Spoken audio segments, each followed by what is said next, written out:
លក្រហមព្រោះទង្វើបងពេលនេះភ្នែកក្រ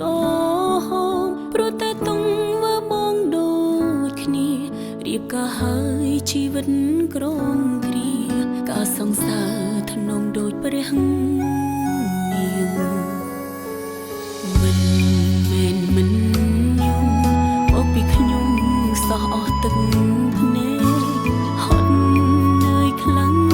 ពេកចង់តែខ្លួនឯងមួយកុំភ្លៀងស្អាតពូកែតែភ្លើមិនរៀងគេក្បត់នាងច្រើនលើកច្រើនសោស្មងប្រពន្ធអំរាសី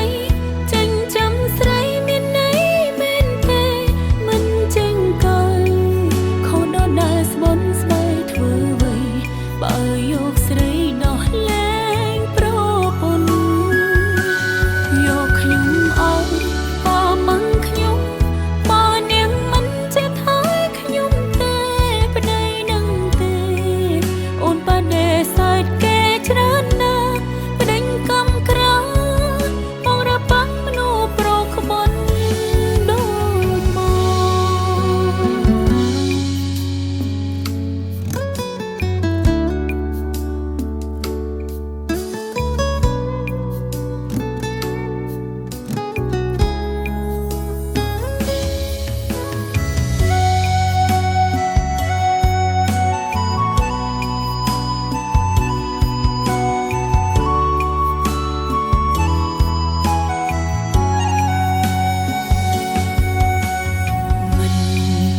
មិន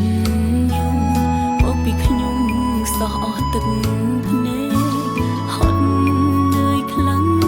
ពេកចង់តែខ្លួនឯងមួយកុំភ្លៀងស្អាតពូកែតែភ្លើមិនរៀងគេក្បត់នាងច្រើនលើកច្រើនសោស្មងប្រពន្ធអំរាសីចិញ្ចឹមស្រីមានន័យមែនទេមិនចេញកើខូនដល់ដែលស្បន់ស្បែកធ្វើអ្វីបើយកស្រីដោះលែងប្រពន្ធ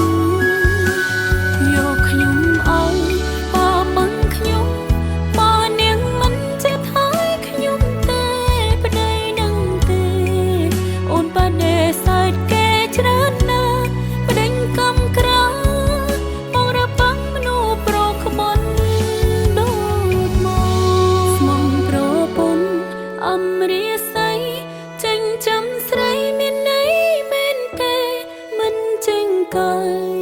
ខូនដល់ដែលស្បន់ស្បែកធ្វើអ្វីបើយកស្រីដោះលែង